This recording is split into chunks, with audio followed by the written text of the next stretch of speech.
Oh, Steve is a magician. He is trained and has been doing this for years. He's very experienced. Yes, he's going to do something with a mint sweet. But remember, this is magic. Do not try it at home. Try none of this at home. And finally, do remember when it comes to tricks like these, there are unseen or heard safety elements incorporated in the trick to make it safe for him and who he is doing the trick on. Don't do this at home. Don't. Vinny and Cate, Monday to Thursdays from 6 p.m. on BBC Radio Ulster, BBC Radio Foyle and BBC Sounds.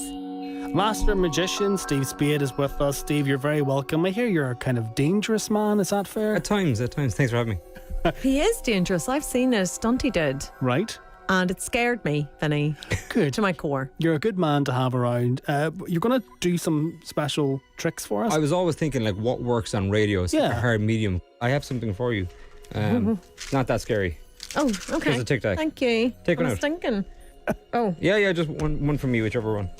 Okay. Lovely. And you can taste them, they're just Tic Tacs. Okay, well, what do you want? Okay. But look, I'm going to do mine a little bit differently, okay? He's putting up his nose. Did he put the other ones back in the packet? No, not to worry. Can I just use your finger? So he put the Tic Tac up his nose. Yeah. Oh, no, I don't put your finger. He's now going to take Kate's I thought it was my finger and press it against his upper cheek. It's up his eye. The Tic Tac is in his eye. It's coming out of his eyelid. It's from I can see it his under eyeball. Can we get it out? So did that really go up your nose and through your face, through your cheek and up out your... Yeah, so your orifices... I said under eyeball. What you got? Your under eyelid. Yeah, Lower eyelid. it's all connected. It's all your orifices are connected. So back in the Victorian days, like magicians would do these feats where they would sort like a little bead up their nose to come out their eye, come out their nose, out their mouth. And even Houdini was known to have keys to escape. You know, I suppose when you're escaping, you do anything to get that key.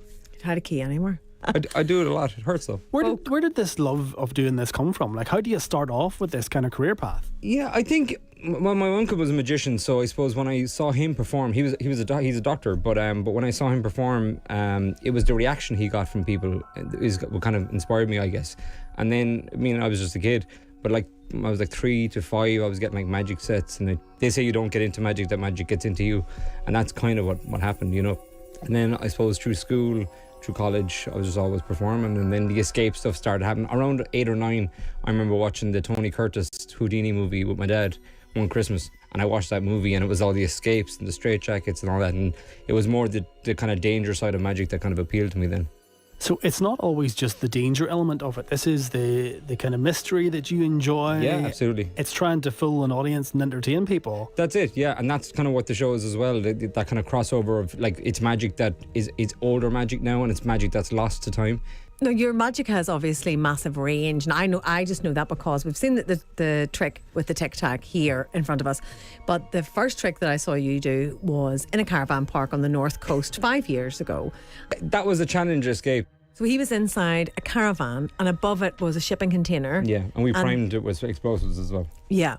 So he had to escape. There was like a timer on, and the shipping container was held by a crane above the caravan. Yeah. And he had to escape from. I was chained to a chair. Yeah. And he inside escaped from the caravan before it blew up in the shipping container. Exactly. Okay. Yeah. Like you've I had done about 90 seconds. This isn't just when I say just tricks. This is more than you doing your magic. So you've done tricks from Ireland to Vegas. You've worked in different productions, including Cocaine Bear, and worked with the likes of Netflix and Universal. So, like, this is big business as well. With the crossover with magic and movies is something that I think sometimes when special effects teams and stuff, they're a little bit stumped or something, they just look for alternatives. And 9 times out of 10, a magician will think differently than most people and try to look for alternative things. In a movie, it's usually an impossible thing they're creating.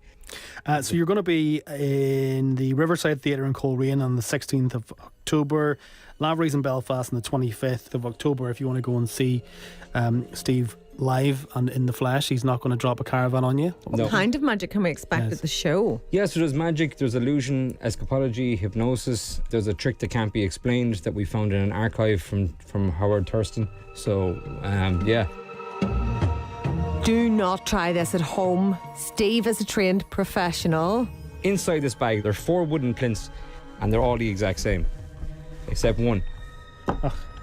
One has a big nail on it. Yeah. Sticking up. One's from got a it. 6.5 inch nail Yeah. actually on it. You can check it that it is solid. It is sharp. Yeah, Be so careful. there's 4 circular wooden plinths and Yep. one has a big nail. And I've got some empty cups here as well. You can check those out. Make sure they're normal. And these are like beer pong. Yeah, and they exactly. play Yeah, that's exactly something what like they that with. Yes, Yeah, they yeah, seem regular enough. Perfect. So here's what's going to happen. So I'm just going to cover the plinths. Under one of them is a spike. Okay. So I'm going to look away, put on the blindfold, and you're going to mix. Okay. Yeah, off you go. So I'm going to mix them up. Absolutely. Steve's now blindfolded. You don't know where the spike is, and I'm done. Done? All Yes. good? Perfect? Yeah. Okay, so give me your hand. My hand. Yeah, just so I know where they are. So we'll go over to the first cup. All you want to see, just say number 1 when you get to that cup, okay? Number 1. Do you think number 1 is safe? No.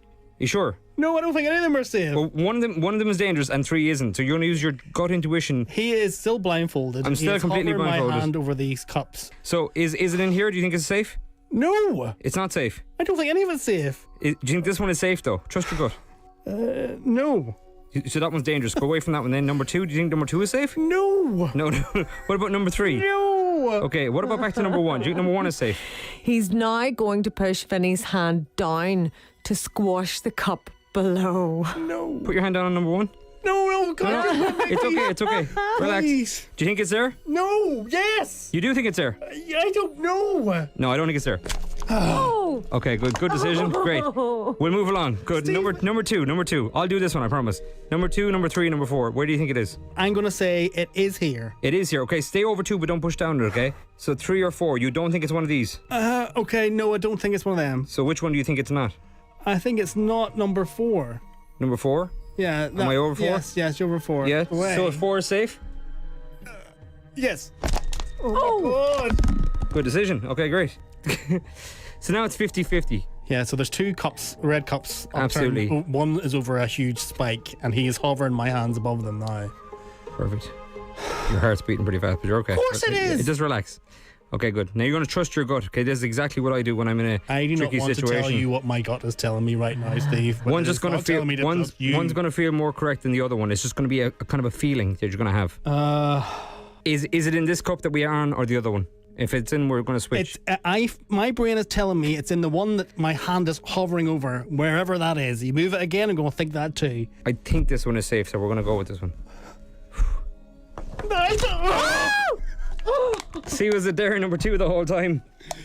Yes, it was number 2. Get out! You're a brave man. Always trust your Man, I'm here to intuition. wet myself. Always trust your intuition. My intuition said I shouldn't push on any other cups. Steve, thank you. Thank you, Steve. And you can see Steve in Lavery's on the 25th of October if you want to. Thank you, Steve. Oh, poor Vinny. You're a scary man.